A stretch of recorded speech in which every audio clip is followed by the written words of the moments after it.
The next part of our discussion will be on values, principles, consciousness for a secure future. The session will be anchored by ESG's Bhargavi Rao.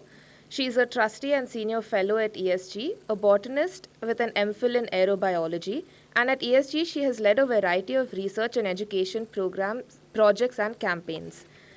She will introduce and anchor the session where our speaker is Ms. Vandana Shiva of Navadanya International. May we please have both of you on stage. Yeah, good evening, everybody. It gives me great pleasure and it's such a privilege to be on the stage with Dr. Vandana Shiva and to be able to introduce her. She doesn't need any introduction, but just to kind of catch up the many, many things that she has done.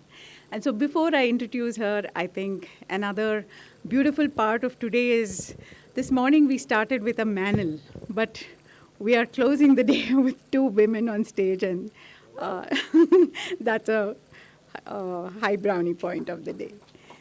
Yeah, so to introduce Dr. Vandana Shiva, she's a physicist, a social activist, and she's somebody who gave up that life in quantum physics to, come back here and work with farmers and understand what is happening with farmers' issues. She's somebody who's started working on seeds. And seed activism is something that she has started and continues to do in India. She's somebody who has fought, the big companies against biopiracy. She has spoken out against WTO, TRIPS, and the corporates who are appropriating all the natural resources today and making it theirs. And she was just sharing a story of how a company in the name of, giving money captured all the video footage from her work, and she's at their funding cycle review, and they've moved to the second stage, and they're showing video of that company with footage from her field. So that is what is happening in today's world, and she's been such a source of inspiration to the work that we are doing in ESG. When we first exposed the biopiracy case of the BT brinjal, she was somebody who was with us from the very beginning. And when the BT brinjal issue was exposed, we called up so many people, and the kind of response we got was, oh, maybe y'all are not thinking right. Maybe this is not the way to go. Maybe you should think twice. But Vandana was like, no, you're right. And, that gave us so much strength to move forward and try and take it to its logical end, which is still going on. So I will stop here today, because if I can go on, if Sheila Jasonov had 22 pages, Vandana's is also very similar, what I have here in front of me. So with that brief introduction, I hand over the forum to Dr. Vandana Shiva. It's been such an honor and pleasure to have you with us. Thank you so much. The values that are necessary for a future are the values that bring all of us here today. To celebrate ESG, to celebrate creativity, to celebrate courage, to celebrate our friendships. So many dear friends. I mean, some friends from my Bangalore days, Vinod Vyaslu and Janaki. I think friendship and love has so much more power than we recognize. And of course, solidarity, to be there for each other when it's needed. So every time we talk about how bad the situation is, and it is bad, I think we need to turn around and look at our community, look at our friends, and realize how much strength we have together. And the fact that 25 years, ESG's not just been around but has grown, is part of that resilience. Madhu began her remarks yesterday by talking about the 5 elements. And of course, then the logo has interwoven the elements along with all the values. When I was starting the Research Foundation, when I left Bangalore, I started the Research Foundation in Dehradun. And, you know, my mother had said before she'd passed away, whenever you want to be totally independent, remember you have the cowshed. Because one always hesitates, where will you get the rent? You know, and how will you support yourself? And she said, don't even let those issues come to your mind. There's a cowshed. Because she was too old to keep her cows. So the Research Foundation began in my mother's cowshed. And those days, all that was available to me was the fact that we had worked with movements, their knowledge, their power, their organizing, and off and on when opportunities would come, to put them to the service of movements. I used to call research foundations the Theliwala institution. You know, the vendors who come down the street? You know, people say, what's your model? I said, my model is the Theliwala, who brings you carrots in the carrot season and brinjals in the brinjal season. And whatever can be brought. And actually, I celebrate the fact that even though the design was that they'd be locked down and shut down during COVID, in spite of so many businesses going under, the Theliwala is still around, in spite of Amazon, in spite of deliveries, because it is part of building community. So I used to have, actually we used to live in Baswangudi, which is not far from here, and we used to come to IM, and that day, those days, Ramaswamy, right? N.S. Ramaswamy had started the science policy unit, which is where we were working, and trying to understand the question that was asked earlier, you know, about science and technology. That we are always told that the more science and technology a country has, the less poverty it has. But when we saw the trawlers come, the fishing communities get poorer. When we see the fertilizer comes, the farming community gets poorer. So what's this relationship? But for me, what was really powerful was the fact that in our office, in the colony behind Double Road, what was it called? Our area. Shan, yeah. The office had a coconut tree through the rooms. Can you imagine Bangalore of the late 70s and early 80s still had the value to not chop down the coconut tree to build a house? And of course, all the junctions had these amazing banyan trees and peepal trees. And you went around it. I remember when they started this madness of widening highways, I went to the Minister of Surface Transport at that time, what's his name? From Tamil Nadu. And I'd just been on, yeah, right. And I'd just been for, I think I'd done a convocation in Mysore, and I saw all these giant trees chopped down. And it was like elephants lying along the roadside, that, you know.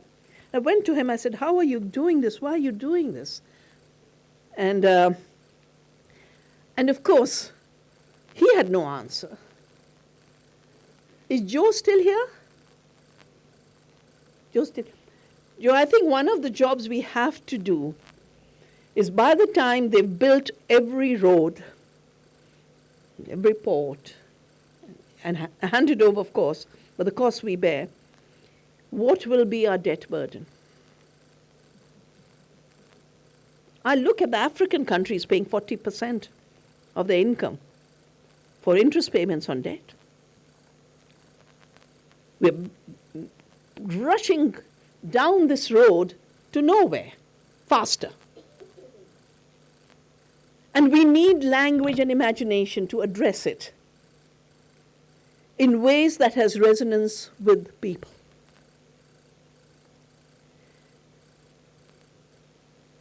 I think our civilization has this resonance.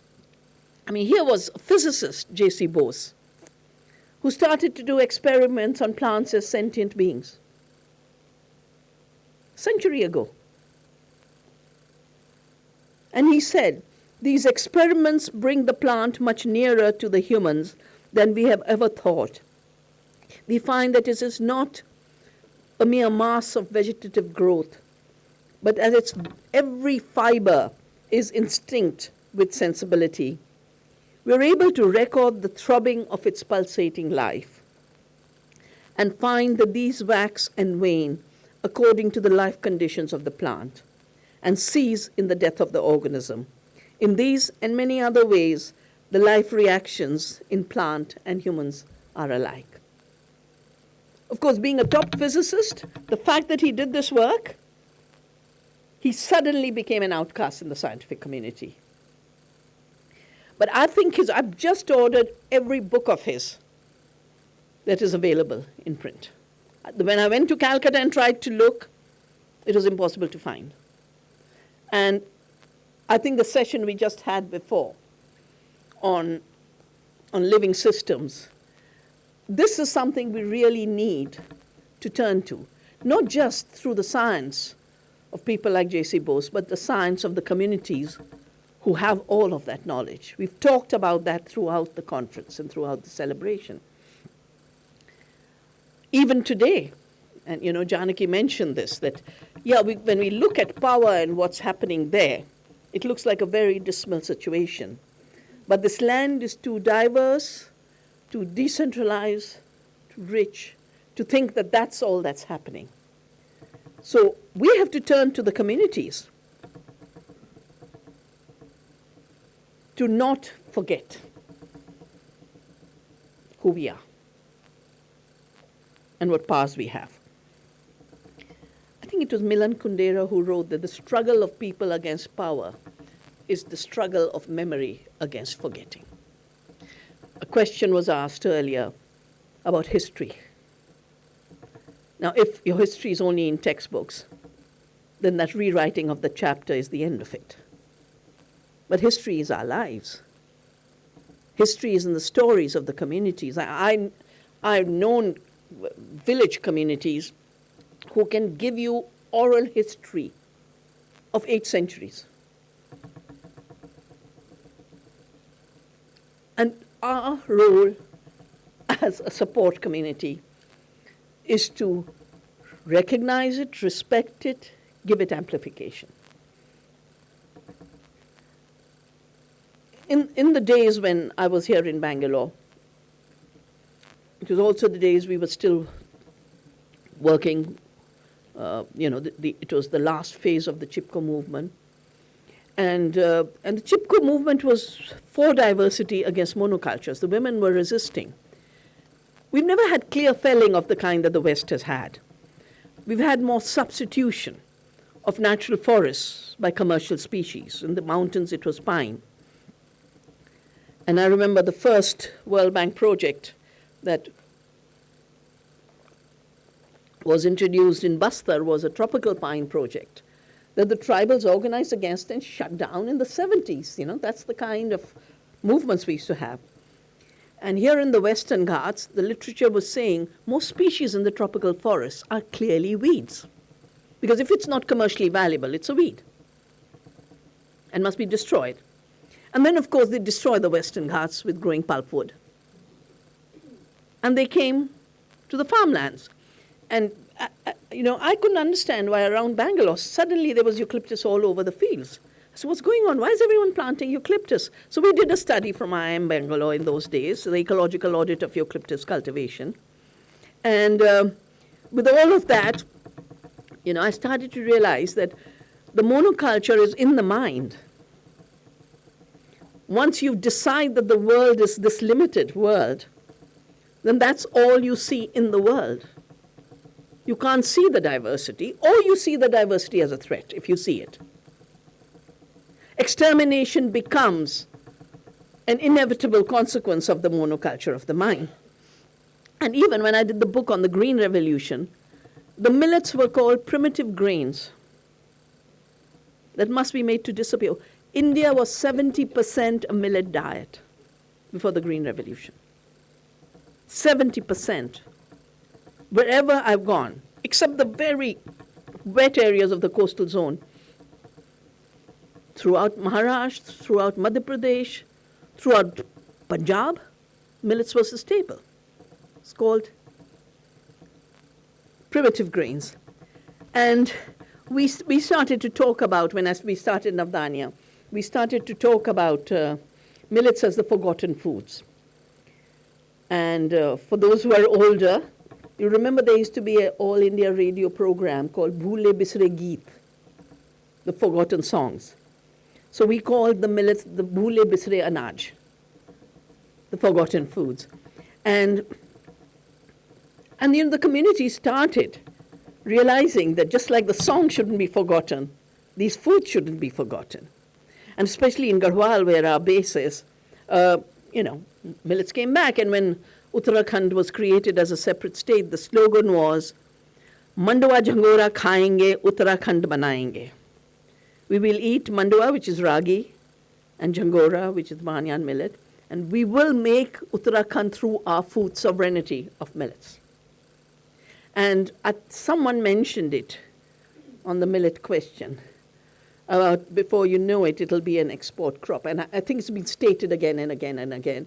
And in Delhi, there is perpetual meeting of business meetings for millets. There's no meeting to encourage the farmers. There's not a single meeting of introducing millets into the PDS, which would be the single biggest way to make millets grow. But they want to do what was done to quinoa. In the Andes, people don't eat quinoa anymore because of all this interference. And that's why part of our work has to be to ensure that millets stay the base of food security for the last person in India. Both for the poor who have to go to the PDS, but for the farmers themselves. In Navdanya, what we do is we say food sovereignty is 4 levels.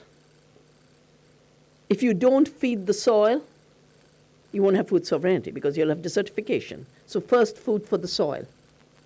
Second, food for the family, because too many models of development have made the community sell what they grow to have nothing for themselves. Happened with milk. They'd like to do it with millets. And the farmers of Navdanya keep a diary. And we say, no, first you will eat the good stuff. And you'll be strong. And your future generations must be nutritious. And then create markets in the community. Everyone thinks the market is one global supply chain.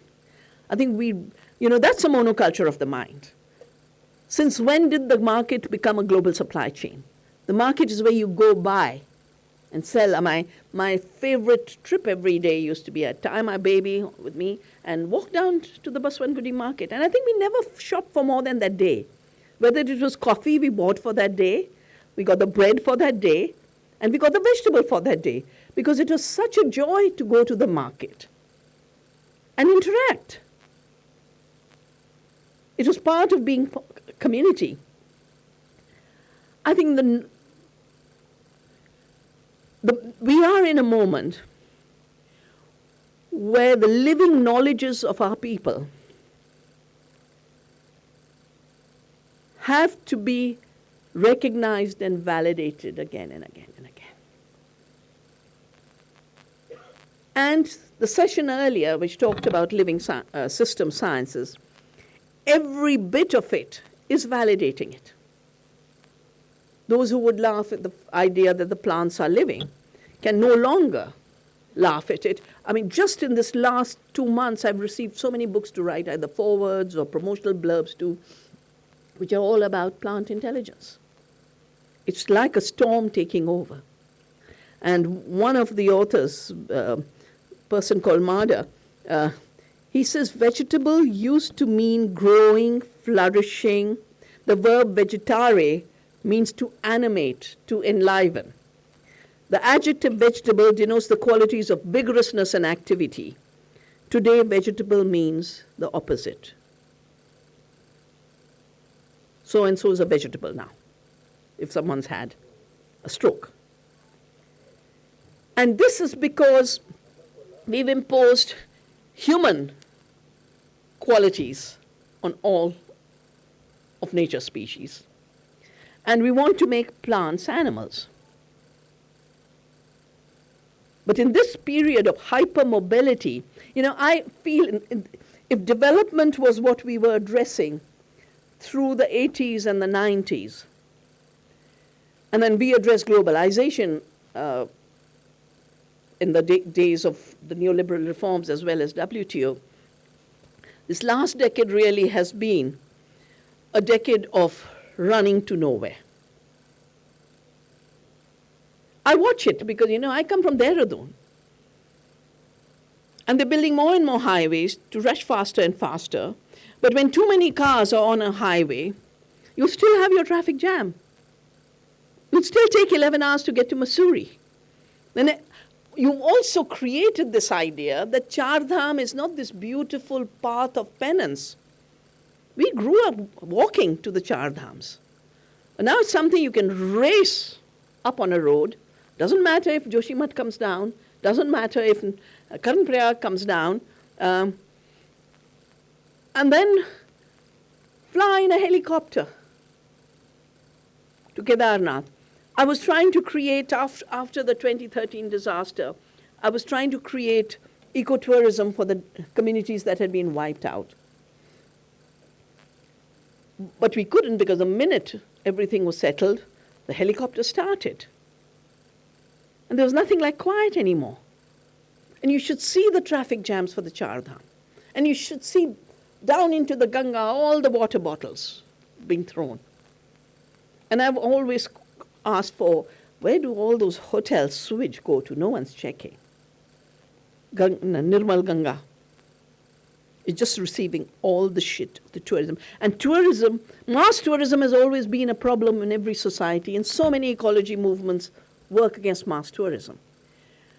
But I think the only two communities who have resisted it are the Jain communities. For the temple in Jharkhand that was going to be turned into a tourist spot, and a temple in Gujarat where they resisted and said, these are pilgrim sites, these are not tourist sites. And that's why we need to turn to the people to become the power that speaks to the authenticity of what a culture is. When we critiqued development,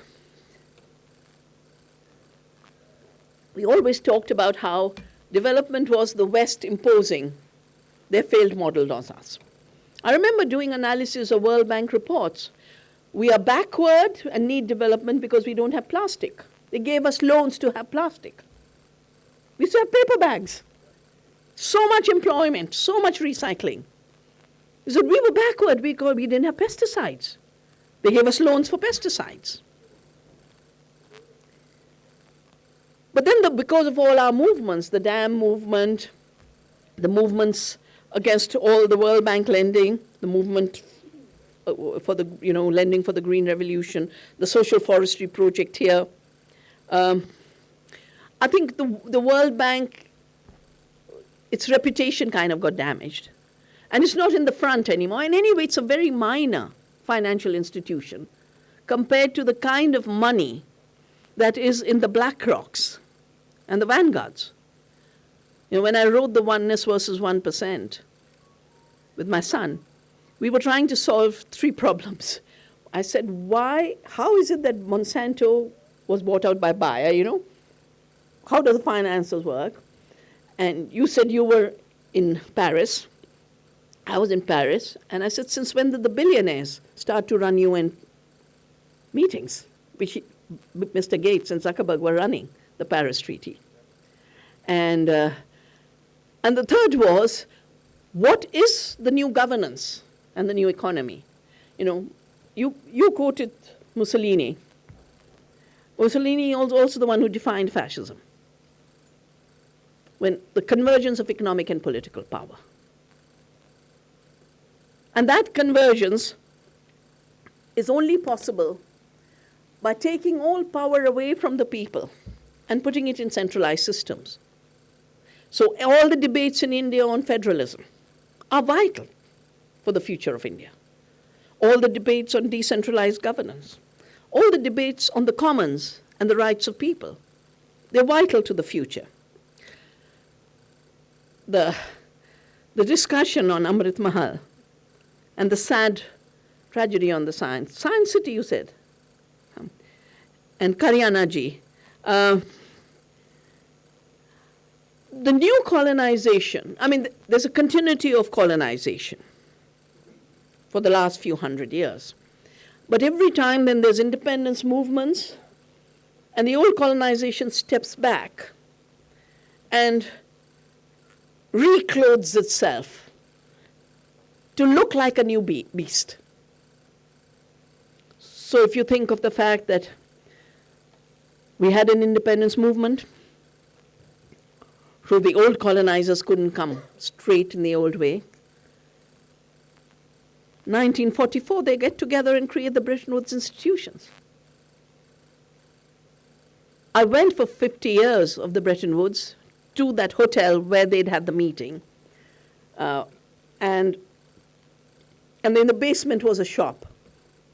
And the first day covers, the first day covers issued for that meeting were "Money Men of the World Meet." So the Bretton Woods institutions were really created to find a way to keep the old colonies colonized even after they got freedom.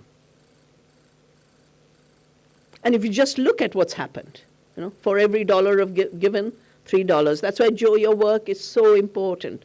And at this point, we all need to join hands to find a way of how this model is pushing us down into a debt trap, something we have avoided so cautiously. The new colonization, of course, has all the ingredients of the tools of technology and surveillance being defined as the new progress. India is in an amazing situation, because when you think of it, we are being used as a lab for the future digital economy. It's the first attempt to make cash illegal, which is now coming to the rest of the world, was introduced here in 2016 with demonetization. Mr. Gates was here 2 days later, celebrating the war on cash, they called it. USAID was giving money for the war on cash. But the new colonization is carving new commons, and carving new enclosures of the commons.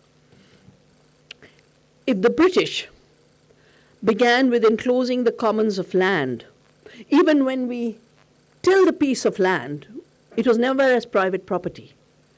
It was through usufructory rights. The pastoralists moved all the way. The tribals had territories. And when we wrote the Tribal Rights Recognition Act, which became the Forest Rights Recognition Act, I remember repeatedly saying, tribals don't have individual title. It's a wrong thing to look for. What tribals have are regions which they look after.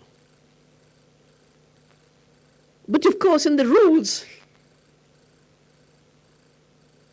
the 2 acre, I think, a 2 acre plot. And when I went to Chhattisgarh, the tribe, I went for a training in organic. And I said to them, since when have you been using chemicals? They said, we were organic throughout till the Forest Rights Act came. And the Forest Department and Agriculture Department would come together. They said, we give you the title, but here's the fertilizer and the new seeds. You've got to start farming in this way.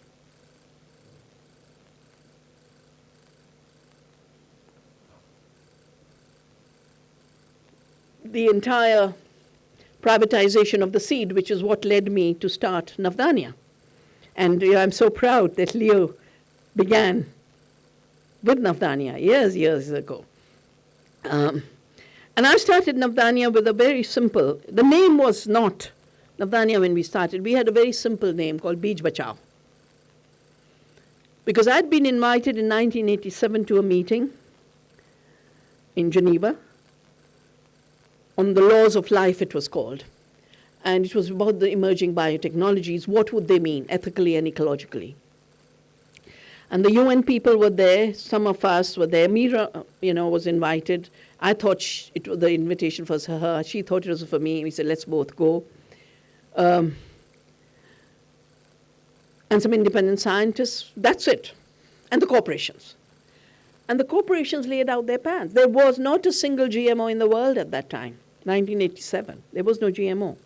The first commercial GMOs are 92. And the company said, we have to do genetic engineering in order to take patents on seed, because we don't make enough money through chemicals. We must make money through the royalties from seed.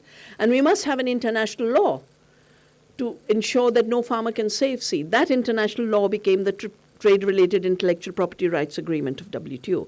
So from that day onwards, in March 1987, I started to look at what's happening in GATT at that time, working with our parliament and government, working with farmers to save seeds. And the word Navdanya came. We used to have a little farm in Thalli, on the border of Karnataka and Tamil Nadu. And those were Virappan days. So I was sure Virappan would be a very important conservation force. No one would have entered his region. No one would have brought the new seeds. No one would have brought the chemicals. So that was a good place to look for old seeds. And of course, it was a very rich area for old seeds. And I stepped out of the Jeep, and the first farm I just finished a study with monocultures of Punjab, rice. You would go one field rice, next field rice, third field rice, as far as it can look rice. Next season you go as far as you can see wheat. And here was this one little plot of land with 9 crops. And I'm counting, And I said, wow, you're growing 9 crops. With total amazement. And he turns around very casually and says, Navdanya. And I said, what does that mean? One illiterate North Indian. What do I know about Navdanya?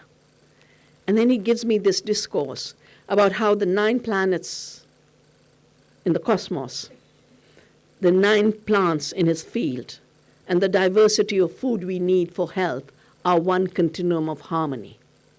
And it's his duty to maintain that harmony.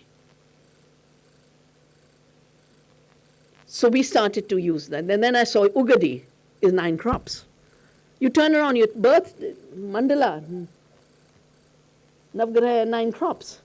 It's just all over the place. And since then, we've, of course, been calling it Navdanya. But I also see it as, when you stress it in a different way, it's Nav is 9, and Dana, the grain. But Nav is new, and Dan is the gift. And for us, the gift is reclaiming the commons of the seed.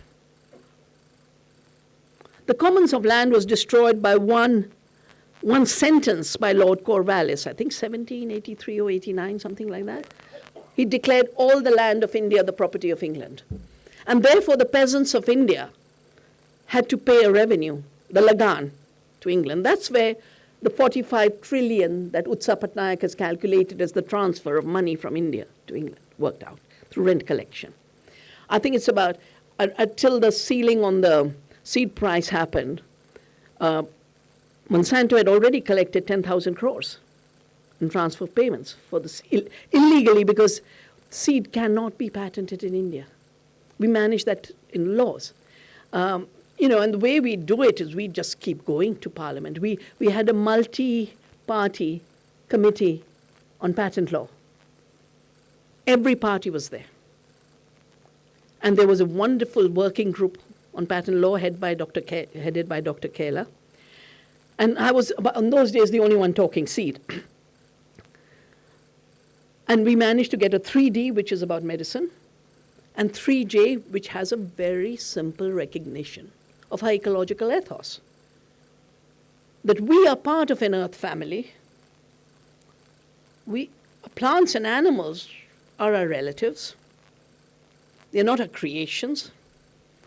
And 3J says plants, animals, and seeds are not human inventions. Therefore, they cannot be patented. So Monsanto lied its way through, collected royalties, sued Indian companies till the seed regulation, the seed control order came through, after many, many farmers had lost their lives to suicide. So the data on suicides has stopped being released publicly. It used to come to Parliament every year.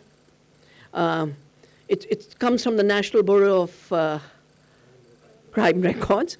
And the last time it was available, it was 400,000 suicides already. It's by district. We know which district goes BT cotton. We know it's Bhatinda at Punjab. It's Vidarbha. It used to be only Vidarbha in Maharashtra, then it's Andhra, a bit of Karnataka. If you take the suicide numbers, 85% are accounted for in the cotton areas. And 95% of the cotton, it's actually more, now Monsanto's BT cotton. This is in the Competition Commission hearings of the BT cotton.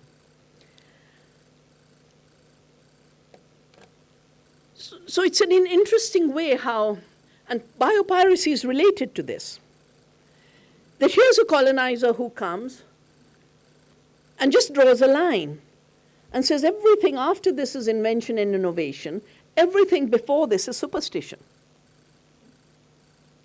or just nature in her passivity. So they appropriate from nature, and they appropriate from the farmers, and they appropriate from the Ayurvedic traditions, and write a patent and claim it as an invention. I call this the creation boundary, or playing God. Sometimes joke and say, for the industry, GMO means God move over. The colonization of today continues to have the processes of colonization of the old. It's always what I call a chrono-colonization. Chrono because of time. That on the one hand, it pushes your present, your contemporary into the past that must be made to disappear. And it turns the throwaway present of the dominant culture as your future. To me, that's the meaning of modernity. Modernity is everything you have is rubbish. You know, how can you have a mud container for things? Primitive. Plastic क्यों नहीं है? लियो. Primitive क्यों बन गए? But just think of the footprint of this, and think of the footprint of the plastic bottle. I don't know if Dunu is still here. He had to leave. But, we asked Dunu to do the toxic studies when we were helping the Plachimada movement against Coca-Cola. And for every 13 liters are wasted for every bottle. And then you have the plastic pollution, which is permanent waste beyond.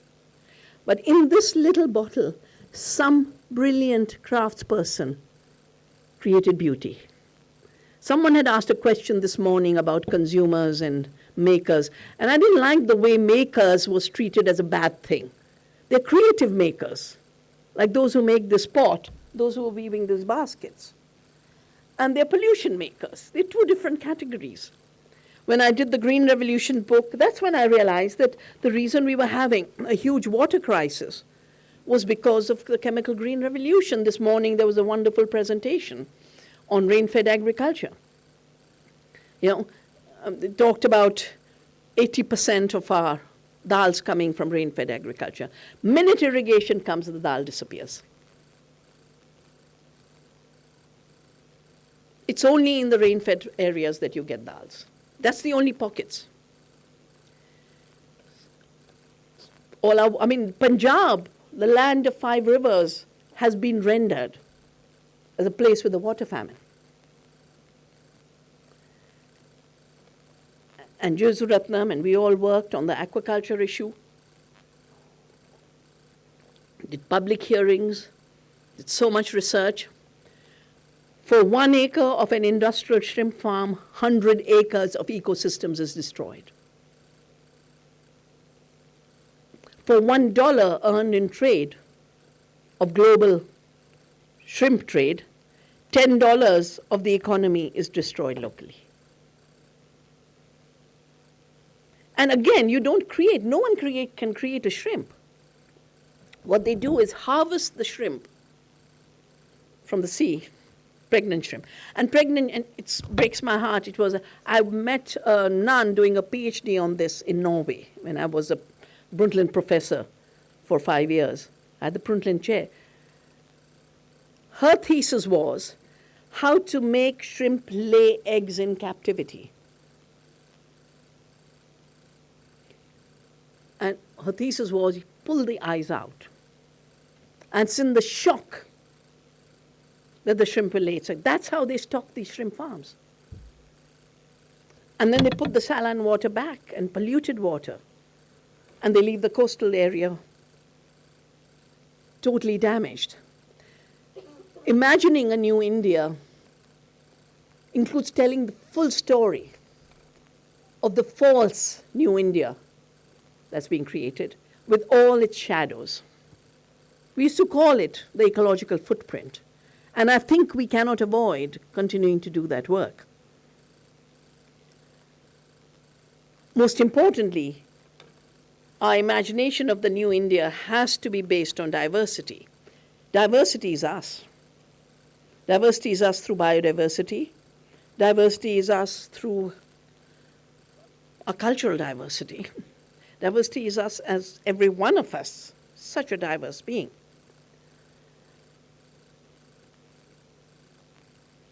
And in the session earlier, you talked about self-organized complexity and the emergence that arises from it.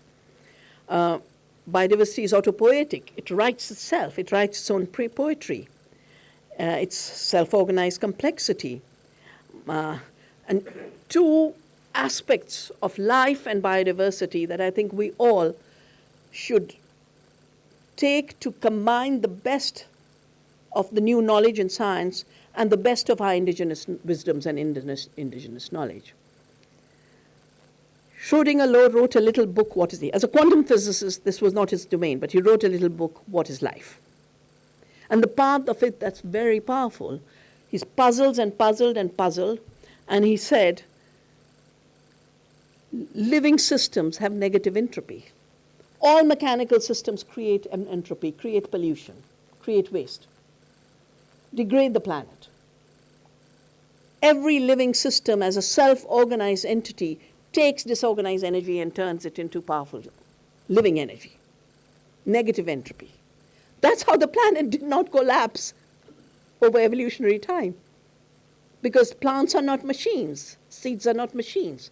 And every time I've resisted over these since it's now 36 years, resisted Monsanto's claim that seed is a machine. And while we were rejecting a Monsanto patent on climate resilience, in America, a Supreme Court decision,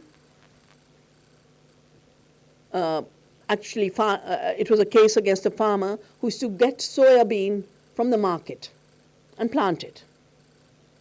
His name was Bauman. And Monsanto kept suing him and suing him and suing him. The case went all the way to Supreme Court. And he said, I don't buy from Monsanto. I'm buying grain. And I'm planting grain. Monsanto said, no, it's our seed. The Supreme Court ruled seed is a self-replicating machine invented by Monsanto. And 20 years down the line, this self-replicating machine, whilst it's self-replicating itself in farmers' field, is still being invented by Monsanto. And saving seed is an infringement. So the ontological distortions that have been put here is as bad as saying land is private property owned by England. Seed is a machine owned by Monsanto. But the second, so one is all living systems have negative entropy, and all living systems have self-organized complexity. I had a very, very dear friend called Mei Wan Ho. Mei Wan used to meet me, she used to go through the quantum aspects, and she was writing a book. She called it the physics of organisms, called the rainbow and the worm. And I want to quote from this, because I think at one level,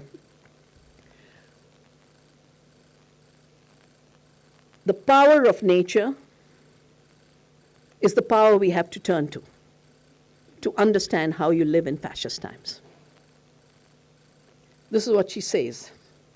Life in the ideal domain is a domain that captures and stores energy and mobilizes it quantum coherently, because this action is action at a distance instantaneously throughout the organism, through every molecule and through every cell.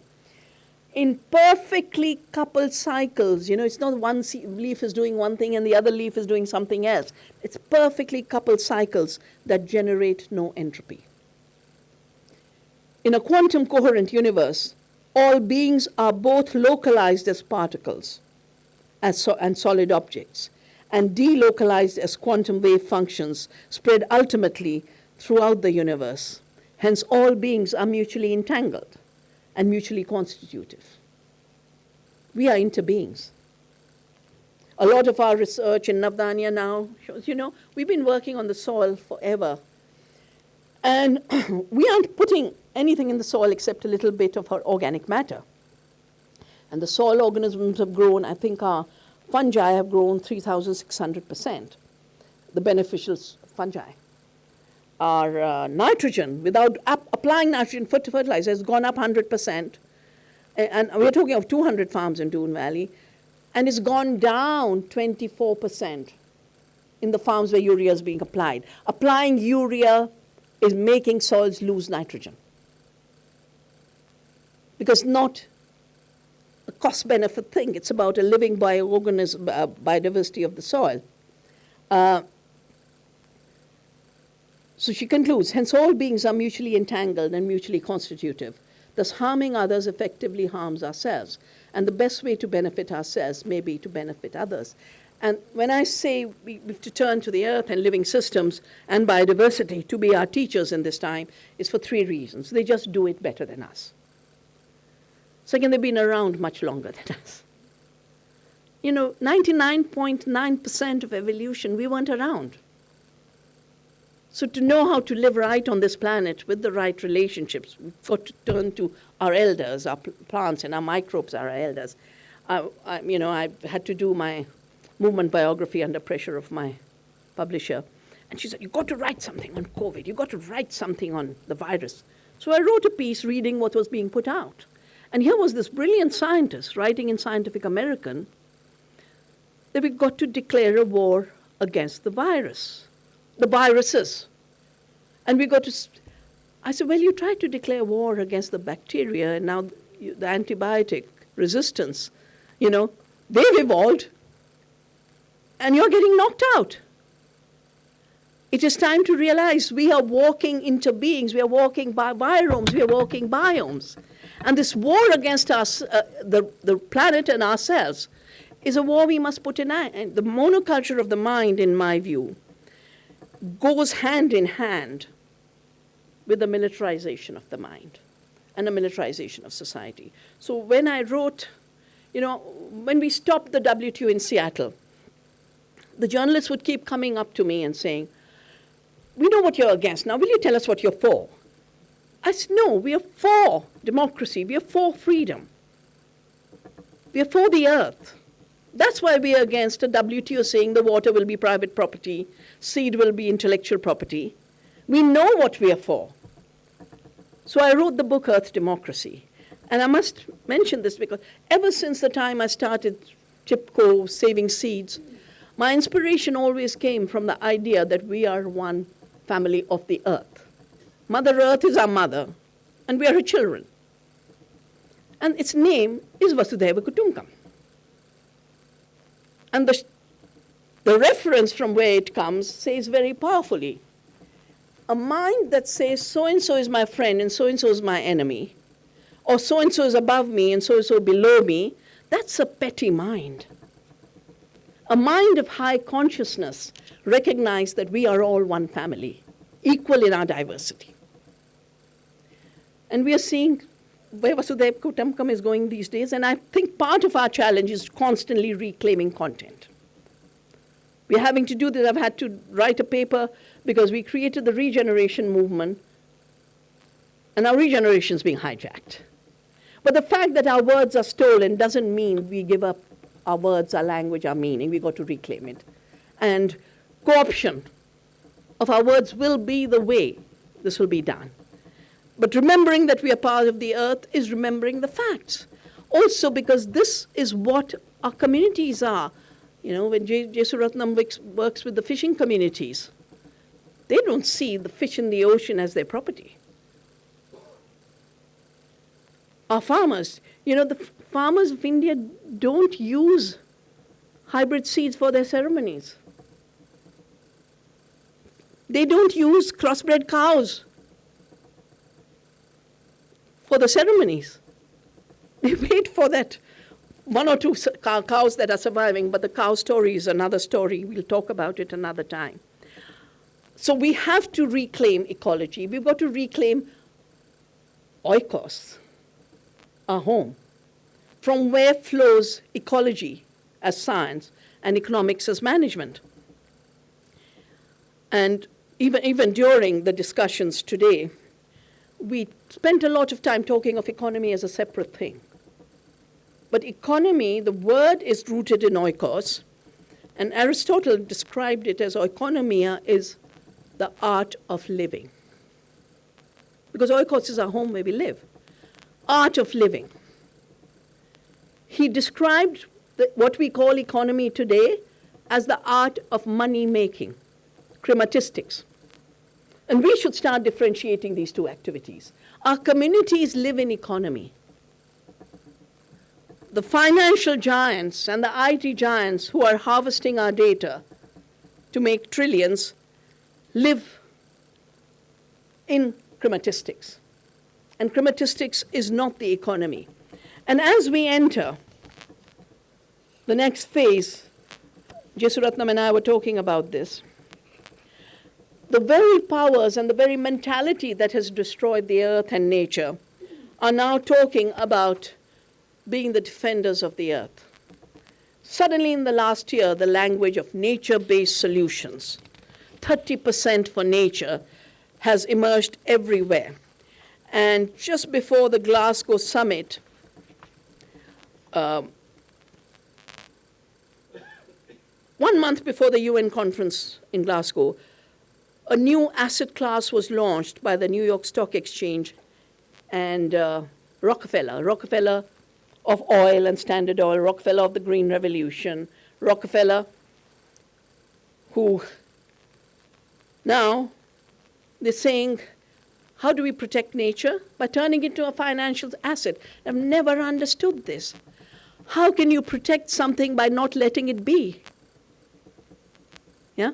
So these natural asset companies or NACs, the vehicle will allow for the formation of specialized corporations that hold the rights to the ecosystem. Services produced on a given chunk of land. Services like carbon sequestration or clean water. These NACs will then maintain, manage, and grow the natural assets they commodify. How will they grow it? Will they come plant a seed? Will they come harvest the water?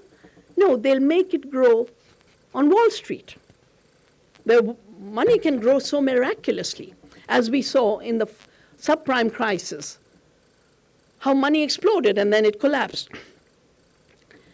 The end goal of these natural asset companies is maximizing the aspects of that natural asset, maximizing the aspect of that natural asset that are deemed by the company to be profitable. Indigenous communities take care of the whole ecosystem. Its water, its soil, its biodiversity. Why did agriculture go wrong? Because first plants were modified to take chemicals through the Green Revolution. Then they were genetically engineered to tolerate Roundup. They manipulate the asset class deemed by the company to be useful and profitable for them. I went to Nepal. They're already selling off their forests and the ecosystem services. Sri Lanka, you get, the credit system when the countries will get in too much debt, this is how the World Bank, IMF, BlackRock, Vanguard will join hands to say, you're in so much debt, you can't pay your salaries, you can't run your schools, we'll give you the money, but you sell your forests, you sell your water. That's going to be the next step of colonization. And therefore, our next step of freedom is what we have to work out together. I spent time with many of you, because I think we definitely need an earth narrative and a community narrative of the kind of world we imagine in 2030. Well, everything right now is 30, 30, 30, 30 by 30, 30 by 30. Yeah? 30% by 30. And of course, the 70% will anyway be their private property directly. But the 30% will be carbon offsets, biodiversity offsets, and in effect, the nature property for natural asset classes, or for tourism, or whatever. And here's my few suggestions, that everyone who's gathered here to celebrate 25 years of the Environmental Service Support Group is linked to movements of fishing folk, of artisans, movements of small farmers, movements of tribals. And I think it would be good if before this Independence Day, we define our path of freedom for the future in the context of the unfreedoms that are being created, always naming the new unfreedoms. And we do this initially through the movements that are organized around fishing or farming or land or textiles and handlooms, whatever. And I'm talking about the particular communities that are linked to nature, so that we can create a new imagination that is also an ancient imagination of recognizing we are part of nature, that our livelihoods flow from nature, our lives flow from nature. We breathe because the trees give us oxygen. We drink water because the water flows through the streams. And if all of these communities could gather together, and I think Anand has promised, won't he, to bring everyone together, and really, imagining the future as a positive vision while naming the negative, but not being totally focused only on the negative. The India and the world we are seeding and will not stop. I think one big part, because we opened with a retired judge, we had this morning another judge, and both the judges, interestingly, used the term Mother Earth. In the opening remarks of the inauguration, it was said that we have to now structurally and constitutionally recognize the rights of Mother Earth. And I think Justice this morning talked about justice to Mother Earth and humanity. Yeah? And so much work has now been done on Mother Earth. I mean, when Mr. Obama hijacked the climate summit in Copenhagen, Evo Morales, who was the president of Bolivia, said, we were here to defend the rights of Mother Earth, not to defend the rights of the polluters. I will go back and organize a meeting of citizens of the world on Mother Earth and climate change. And out of that came the amazing declaration on the rights of Mother Earth and the movements on the rights of nature, etc. Now, of course, recognizing that the Earth has rights is recognizing that she's a self-organized living organism, and every part of her is a living organism. But given that our jurisprudence is so limited and so patriarchal and so colonial, some people rush to the courts. This is particularly in Uttarakhand. And one person said, declare the Himalaya as a person. Judge, to get coverage in newspapers, said, Himalaya, a person. Another guy ran and said, declare the Ganga as a person. declared a person. But then who's going to take care of this person? In a patriarchal thinking, the judges said, and now onwards, the state will be the parents patriae of the Himalaya. Parents patriae of the Ganga. Mother has been turned into the child of the state. And that's why this legal work is so important. And Anand and other lawyers who are here, I think we do need to take stock of the attacks on the laws that have worked for us and have grown through the environmental movement.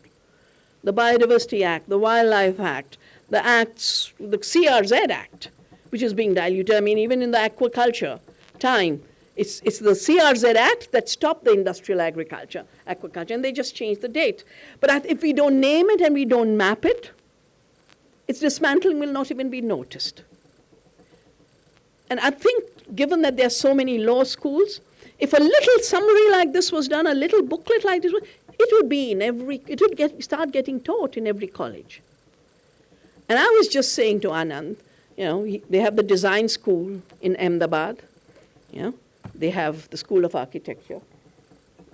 For the meeting that Anand is organizing, just 2 maps. What will India look like in 2030?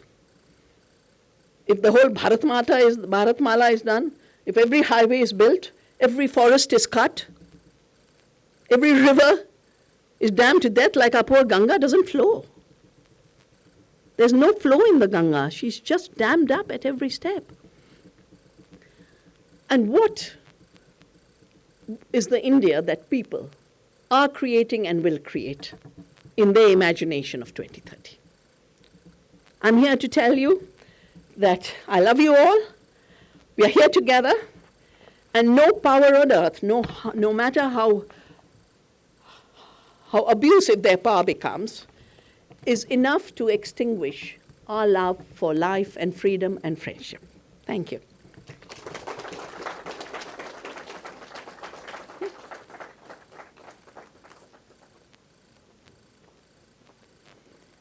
Thank you, Vandana, for that very enlightening talk. One thing I didn't mention, the natural asset class, you know how much money they're imagining to make? Just guess. 4,000 trillion. It's the economy they're seeing for themselves. And control on the Earth's resources at the same time. So I think that's an issue we should address as part of the environment movement. Thank you.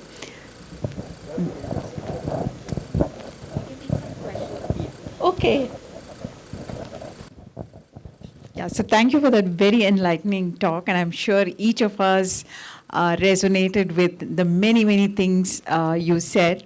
In my neighborhood, we wake up to first, yes, the call of birds, despite being a city where the trees are going away, but also we wake up to street vendors. And it's so beautiful that they are coexisting with Amazon, you just mentioned. So I'm sure many other people will resonate with the many other things that you have said, and we will open the forum for questions. Yes, Tikendra. I think this whole movement, I think this new paradigm that is developing, the movement that we had against large dams, actually, then the World Bank also shifted to my territory, that's Himalayas, where they moved to the run-of-the-river dam technology. And if I quote Satluj, one of the most ferocious rivers in our country, right from the moment it enters India from China, Khab Shaso, Shaso Jangi, Jangi Thopan, Thopan Pari, Chongthong Karcham, Karcham Wangtu, then we have Natpa Jhakri, then Rampur, Behna, Luri, Kol Dam, and the Bakra Dam. So it's completely conduited. So don't you think, one shift from the large dams and this, and of course then we have the Uttarakhand tragedy recently again with the construction of. So all this is being funded by large multilateral corporations. So, and we in our circles still have not taken a position against, the run-of-the-river dam technologies. We are still against the large dams. But the damage that the run-of-the-river dam technologies have done is like immense. It's colossal. It's completely, I mean, not just the biodiversity, but it has completely dismantled the ecosystem of the region. I'm talking about one river, Satluj. So what do you think about that? Yeah. So, you know, the 2013 disaster, of, called the Kedarnath disaster, we actually we helped with a lot of rehabilitation. You know, all the bridges had been washed away. We had to build ropeways because the kids were walking 8 miles to go to school because the bridges had gone. So we put little ropeways so they could cross, and we did studies. And it was very, you know, there's a forest, very rich forest, never had a landslide. And that year, a lot of the landslides were there. So I told my colleagues, I said, let's map where the tunnels for the run of the river are being done. There were 2 ways in which the hydroelectric projects, now they're going to the mountains, damage. First, they blast. That means already the homes of the people are cracked. Every person who protested was in jail before the disaster. Then when they tunnel all that material and muck, they put into the river. When the flood came, it took that muck, which was on the side of the river, and just dumped it throughout.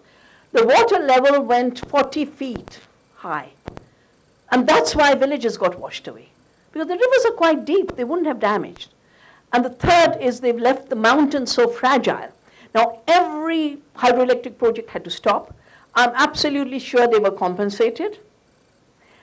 The rainy disaster that took place in 2021 is another hydroelectric dam, a tunneling.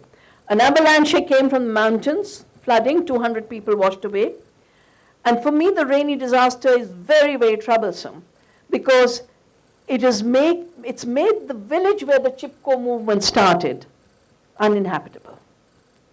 Where Chipko, the modern environmental movement of India, started, that village is being destroyed by this thing.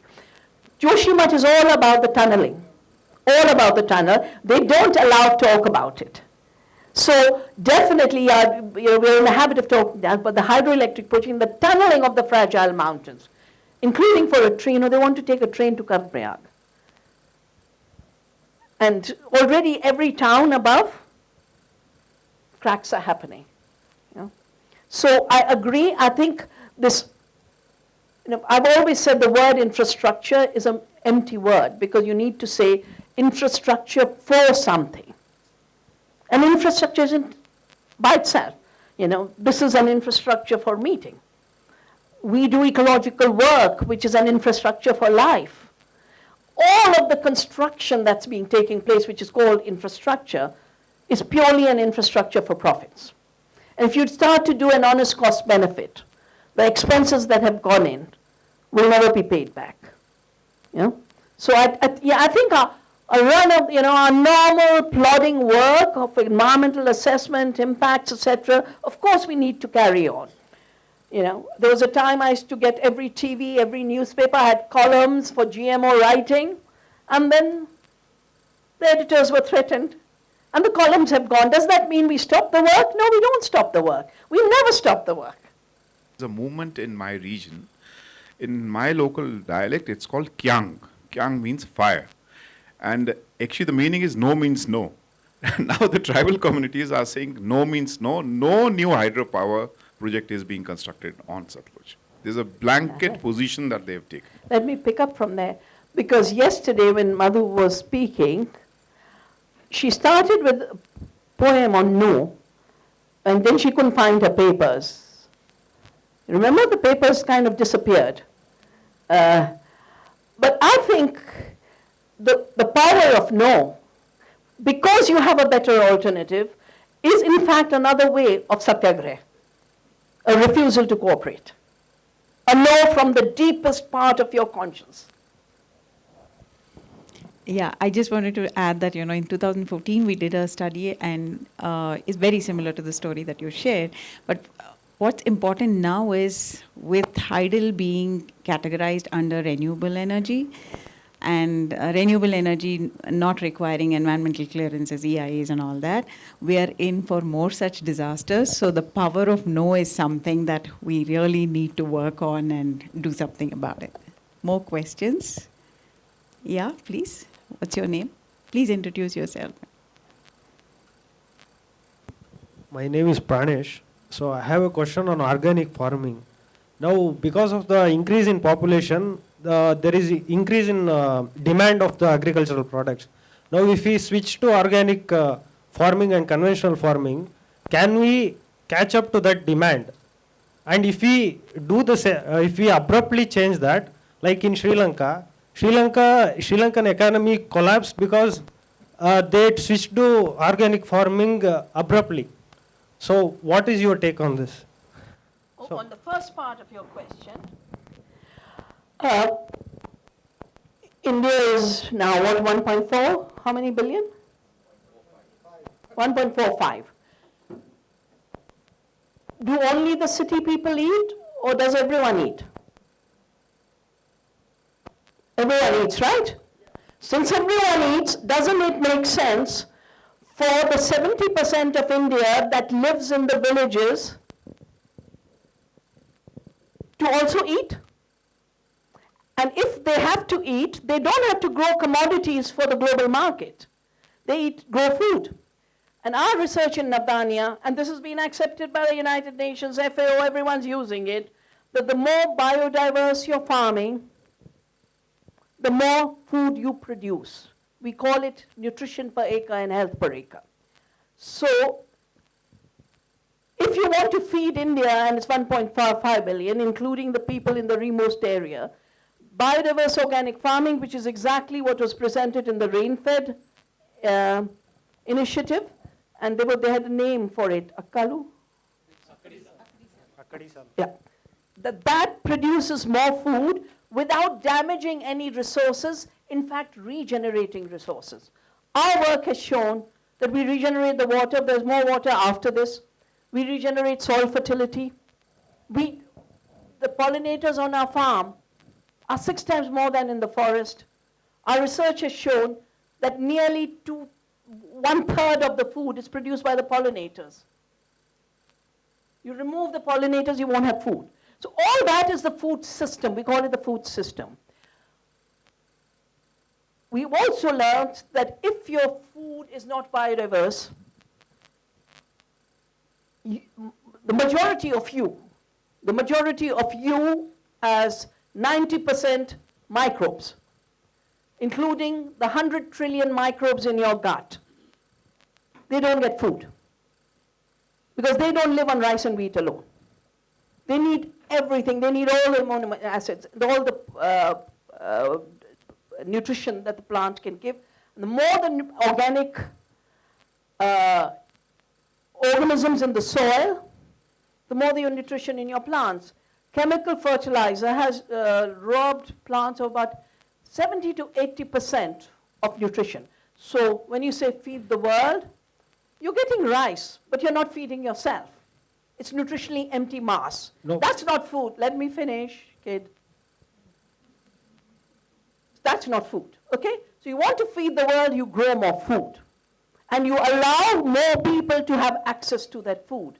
That's why we call it food sovereignty.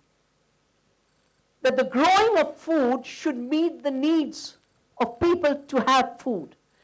Growing food is not a commodity. My work on Green Revolution showed we started to grow commodities.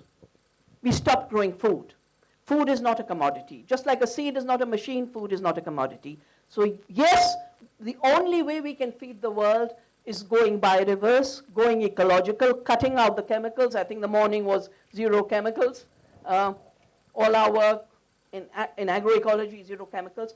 And all the research is showing whether it's efficiency or productivity or nutrition, it does much better. You talked about the Sri Lankan issue. From the amazing propaganda that was written against me, it was fascinating for me. Because I've never talked to the president of that country. I'd never advised him. He did not adopt organic. He announced a ban on fertilizers for 6 months. That's not an organic policy. So the reason I asked Joe to keep doing work on India's potential indebtedness, India could be in the Sri Lankan position 10 years from now, paying the debts for all the highways and all the infrastructure when we don't have the money. The Sri Lankan crisis is a debt crisis. the poor, pathetic chemical industry just wanted to use it to put this, and they put my name everywhere. Yeah, they put my name everywhere. Of course, I've worked with the organic movement of Sri Lanka, and it is doing fine. The collapse of Sri Lanka is a financial collapse. So it was not targeted at you. I was just asking a No, question. you're not targeting Yeah. me. Bigger guys target me, not to worry. And another point I want. Repeating Yeah. the propaganda you read. No, another point I want to make is, even today, if you buy organic products, even here on Bangalore also, normal grain, vegetables cost is more, the organic cost is three times the cost of normal vegetables. Yeah, that's a very different issue. Yeah. The issue of how much do you produce is one issue. Common So man you cannot began your afford question by saying you can't feed the world. That is how much do you produce. Now the issue is how much does it sell for. As I said, 2/3 of India lives in the villages. Our communities that I work with, they grow organic and eat better and eat more. And they have created their own exchange systems in the villages. It's not more. But if the rate is more, a common man cannot afford it. No, Only rich. no, it's not true. There are farmers' markets where it's the same rate. I think you've come with a little pathetic agenda of wanting to show organic doesn't work. I would rather I'm not have you saying spend organic- time with the Rain-Fed Agriculture Initiative. Spend time with them and find out how it's the only thing that works under triple crisis. Will you listen, kid?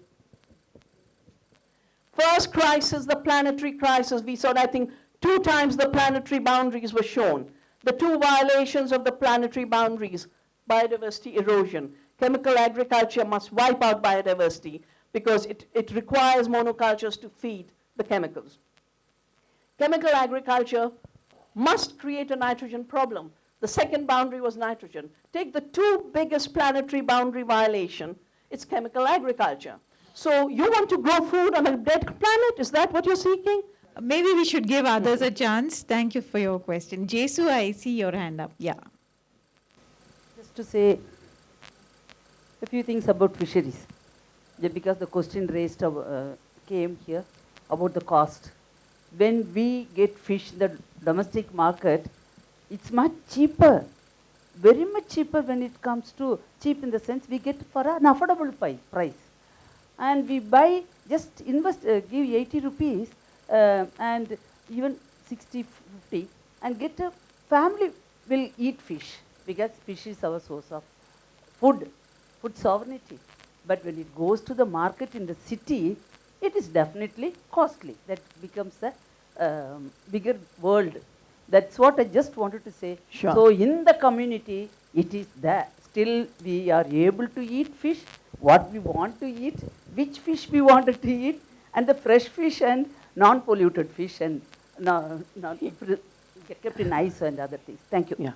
And you know, the new research that we've done is showing that pre-reform days, the difference between what the farmer received and what the consumer paid was 6%. There'd be 2 or 3 arthis in between, but it was 6% difference. Then with reform, it started to polarize. And with full globalization, it's polarized more, to the extent that 95% of the difference between what a consumer pays and what the farmer gets is going to big business and big trade. That's where it's getting. Now, of course, they can then, when an Amazon buys cheap from a farmer, they can depress the prices. So the price in the marketplace is not a true price. We've got a whole book called Wealth Per Acre, the True Cost Accounting. The price in the marketplace is not the true price because there are 3 factors playing a role. The role of monopoly and monopsony, which can depress the prices. The role of subsidies. I mean, industrial agriculture is subsidies, $400 billion annually. You know, you take this away, no one would be able to afford chemical farming. And the third is none of the externalities are taken into account. The cost of damaged water, the cost to the climate havoc, the cost to your health. We've done an analysis that when you say organic is more costly, I'll give you a little homework. Yeah?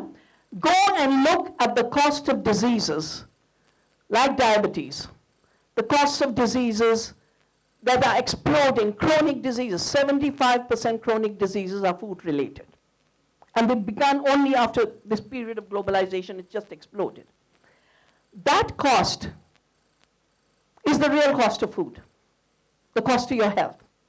So when you think of it, organic actually is the cheaper option because you're not running to the doctor all the time.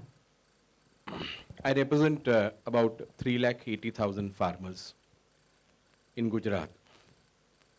They have an organization called Gujarat Khedut Samaj. So we take up all acquisition projects, be it a bullet train, express highway, Bharatmala, SEZ, SIR. And the trustees of this Gujarat Khedut Samaj are very well educated people. And no sooner I talk about this biogenic kheti or avartanshil kheti, they say to discuss about Sajiv kheti with our farmers is inviting their death. Please remember this. I know I am dealing with a notion which is a very poisonous notion. So the leaders of more than 4 lakh farmers tell us, Mr. Yagnik, please do not discuss Sajiv kheti. That Sajiv kheti is a suicide entry gate for all our farmers. One. And the example they give me is that in 1 biga of land, I'm cultivating land. Therefore, I now have a perspective of how to see world and the market as a farmer as well, rather than discussing the niceties of a land acquisition and the Forest Right Act. They say 270 rupees per 20 kg is what urea's cost is. At the same time, in 1 biga of land, if I have to apply cow dung, then it will cost me 8,000 rupees. Therefore, 270 rupees as against the 8,000. This is what they conventionally calculate. Then they move forward. That they would teach me that when you grow, from a harvesting to so and so season, every season requires from a urea to DAP to phosphorus. Because of being a new farmer, I was learning that only to come back to the Sajiv kheti. Then say that Mr. Yagnik, DAP is there.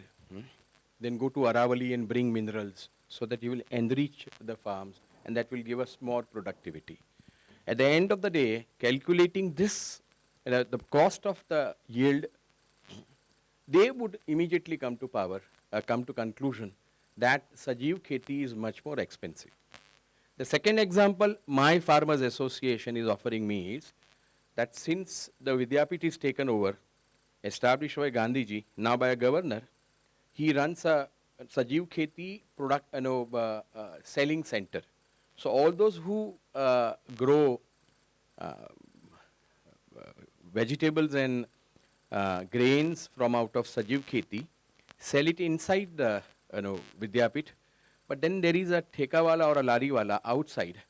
So from a guar to aloo to tomato, the cost of tomato and aloo inside is much more expensive than what is available outside. Now this is a notion that that gentleman is discussing about. Gentlemen disappeared. But Vandana ji, this is a very strong notion. Just a minute. Now, my bhagyas, those who look after my land, Anand Yagnik is a reasonably prosperous lawyer who earns from practice and invests in the land, who goes to the farm in a German car. So they said, you earn from the lawyering practices and throw it in the farm, whereas we earn from the motherland and we have to expect our livelihood from the same land. And therefore they say that Mr. Yagnik, don't teach us all these things. Otherwise we are going to leave your farm. Now, this transformation took some time. We had a serious issue with respect to the crop number 2 and crop number 3. Because this monocrop system is that in the monsoon you grow rice. This is Charotar, the most fertile land belonging to Patel, Vallabhbhai Patel. Anand district, I'm completing, I know, I'm completing. But this is a notion that we are all confronting. I am confronting day in and day out because I spend 2 days a week on the farm. There, in monsoon, rice. In winter, rice. If you have a time, then some sort of millets. Beyond that, there is nothing. They don't allow me to grow anything else. And if they say that if you want to do something, we'll get out. And they got out. Therefore, this notion is there that produce of the Sajiv Kheti is expensive. However, it takes time. It takes time. On the 4th crop, the price started coming down. But initially, we faced the problem. All I'd say is actually every argument used, and which is the perception, you're right, it's the dominant perception. It hasn't come out of the blue. I mean, you should have seen Indian journalists were paid to write this nonsense about Sri Lanka collapse because of 6-month, organic decision. Because the industry is just waiting to show that it doesn't work. The point is, does it not work ecologically? No, it is the only system that works ecologically. Why does it fail economically? Because every economic decision surrounding agriculture is only for chemical farming. And therefore, organic is punished by default at every level. Third, the true narrative, which is what, the imagination that we have to create, is create the true narrative with the structures at the scale at which it's available to us, knowing that at the end of it, it has to be scaled up by policymakers and governments. But if 2 things were shifted, if all this was brought, it's not that we don't spend a lot of money on the PDS. The PDS food is bought and then given. If all of that, if the government just said every child, every poor person of this country will get organic and we'll buy straight from the farmers, and every panchayat will have the facility, every district will have. It's a shift, and the PDS has already been reformed by the World Bank 3 times over.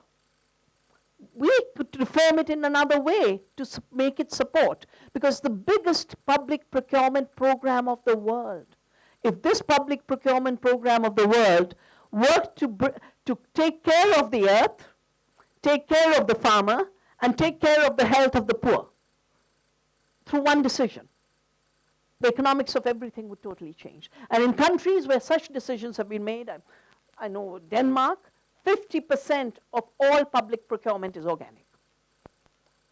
And when the government is involved, it's not a question of a market. It's affordable. It becomes affordable. So in Brazil, the entire regions that have said the only food in public programs will be from small organic farmers and agroecological farmers. And it's working. So basically what has happened is production has been chemicalized, chemical farming has been subsidized, and the distance between the producer and the consumer has been increased hugely. And at every step there's profiteering. If we just shift at every one of those levels, for me this is not theory because we do it. For 35 years we've done it and it works. For the communities, the shift works. No farmer who's doing organic farming is committing suicide. No farmer who is doing organic farming with biodiversity, the children are hungry. No farmer who is taking care of the land has desertified soils. And no farmer who is conserving moisture in the soil is having to have a crisis over a water crisis. So we have to look at it as a system, and we have to look at it as a system which has been put in place since '66 to be the only system. And if we tell ourselves in the next 10 years, at our level we'll work, and wherever we can bring influence, and part of, I know Bhargavi and Leo had to, just like the poor cow was so politicized, from the sacred cow she was made a political cow, farming has been very politicized. And organic is not just marginalized by the industry, but a distorted idea of how to do the right farming to fit into a political system. That too is creating huge confusion. And that's why I keep saying, well, turn to the earth and ask what's the right way to do. And ecologically, it is the only system that works and the only system that we can 30 years from now, it'll be the only system that works. Or you'll have to eat Mr. Gates's fake food. That's his next agenda. Farming without farmers, food without farms. That's where the profits they want to see. Silicon Valley has most of its investments in lab food. So they're wanting an end to farming. You know, 1/3 of the Dutch farmers are asked to be destroyed. They organized and they won the elections, and so now they won't be destroyed. But I think the issue of farmers and farming is the hottest issue of our times, because the greediest people have their eyes on our food and our farming. You mentioned the distance between the producer and the consumer is increasing, by the day. So the great concept that the villages had or still have, a lot of them are these weekly markets, right? So when we come to weekly markets, what is the state of those weekly markets, and is there anything that we can do to strengthen them? And how the urban populace, like somebody from Bangalore, can get access to that so that the food miles get reduced? Well, there's some places where traditionally the hearts have been a very important part, particularly the East. I mean, if you just step out anywhere in a village, in Orissa or in Bengal, markets are thriving. The local markets are thriving. But they can only thrive if there's diversity in your field. You can't run a local market if you're growing only wheat. You have to grow everything that the community needs. But Garhwal Garhwal doesn't have markets, because Garhwal is settled by people who are either Brahmins who ran away to meditate or Kshatriyas who ran away from war. And they never, they used to live on the forest. Actually, these very high castes of Uttarakhand live like forest tribes, in terms of their lifestyle. No market. But the communities we work with and with the women, they've created the exchange systems. They don't have to have a market. But everyone doesn't have to grow everything. And they're exchanging. Someone's growing the onion, someone's growing the potato, someone's growing the radish. And how do places like Bangalore, I mean, it's such a privileged city. But I think the more privilege there is, the more brainwashing there is. So there's more distancing of the mind from the realities that can be. But from what I know, there are lots and lots of initiatives. I mean, look at all these wonderful millet meals we've been having. I remember when I used to be here, I gave Mr. Narayan Reddy the first 500 rupees. And I said, you must bring millets to the market. And look at the wonderful food we've been having now. So you have to, Gandhi said, you have to be the change you want to see. And when people say, where's the market? I say, you've got to create the distribution systems. And the market isn't just the global market. The market is every place where a person eats is your distribution system. You can be your own distributor, right? So these areas, I said, will be, if you look at the Sustainable Development Goals, increasing supply chains. No, at this point we should be talking about localizing food systems. And this, in Europe it's taken over. There are bio-districts. Town councils are writing, we'll only procure locally. Districts are writing, we'll only procure locally. So both things are happening, but I think Bangalore could play a very big role. But some of you will have to take the initiative. Thank you. So on that note of markets, I think it's a hopeful note. And I'll just mention, markets is small m, where the distribution happens directly between people. And there's a market with a big M, which is controlled by the Monsantos, the Bayers, the Cargills, the BlackRocks, the Vanguards. That big M will never, ever do it right for the earth or people. So you have to create your own relationships. thank you. Thank you so much, Vandana. It was a pleasure and very, very enlightening talk. Over to Nidhi. So, can I request Sachin to honor Dr. Vandana Shiva with a gift basket?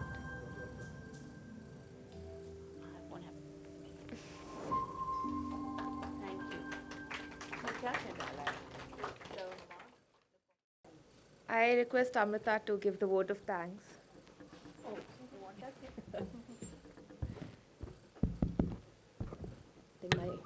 head is barely seen over this podium. And just like that, we're at the end of 2 very eventful days. Good evening to everybody. Thanks for being here still. My name is Amrita, and I started my journey with ESG sometime last year in November. And I've been constantly learning about the importance of being involved in the governance of our country and ways to do the same. So it was truly a great honor to be part of this dynamic platform and interact with all the people who have worked in this space and are still fighting for environmental and social justice. So to thank a few people who have been involved in this, organizing this event throughout. First of all, I would really like to thank the Infosys Science Foundation team for giving us the space to host such an event, and that too without any charge. So I would really like Bhavna, Swati, Lokesh and Mahesh to please come on stage. Just briefly, please. They're here to represent their entire team who's been so cooperative with us for the last 2 days. Thank you guys very much.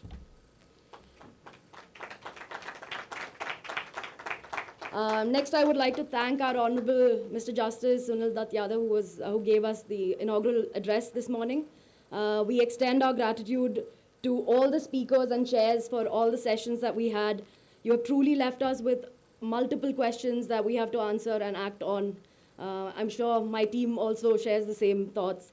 I would really like to thank Dr. Vandana Shiva for ending our evening with such a great session and leaving us with the thought of reclaiming our oikos, or ecology, as she said. Yeah. I would also like to thank the Institute of Public Policy, that's the National Law School of India. And we have 2 people who weren't able to make it today due to an emergency. That is Professor Babu Matthew and Professor Soni Pulsheri. A few people we wanted to thank yesterday but couldn't. Dr. Tekur's family for being a part of this event and announcement of the Tekur Memorial Award. Srimati Arundhati Nag and Vinay Srinivas for honoring our community leaders. I would like to extend our gratitude to our community leaders who were present there yesterday and today. One of them who's sitting right next to Leo, Karyana. Thank you for being here. As they are the people who are actually fighting for their own rights on ground, and we truly are inspired by them. I would sincerely like to thank everybody who is here, in person and online, who have joined us in commemorating our Silver Jubilee. I would like to extend my gratitude to all the trustees for reflecting on ESG, Leo and Bhargavi, and speaking from their heart. This is a special thank you to the Teapoy team who is still behind cameras, and I'm sure they'll refuse to come on stage still. They have reinvented our logo and put up these beautiful side presentations as well as designed our beautiful posters that are there outside. I would really like to thank Chandru, who is right there, the cameraman who has shot the entire 2 days of event. Thank you very much, Chandru. I would like to thank Shashi Kumar, he's right there, and Dinesh for these beautiful decorations that you see on our stage, which was just half an hour's work. Half an hour's. I don't think, Dinesh is here too. I would like to thank, you want to speak?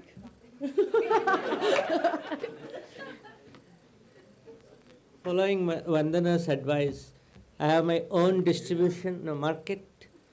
Everything that you see is for sale. You can use it and donate. You can take it and donate to ESG. Do a good job.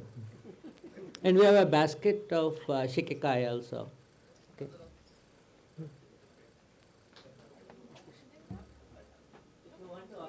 And I would like to sincerely thank all our volunteers who made time for us.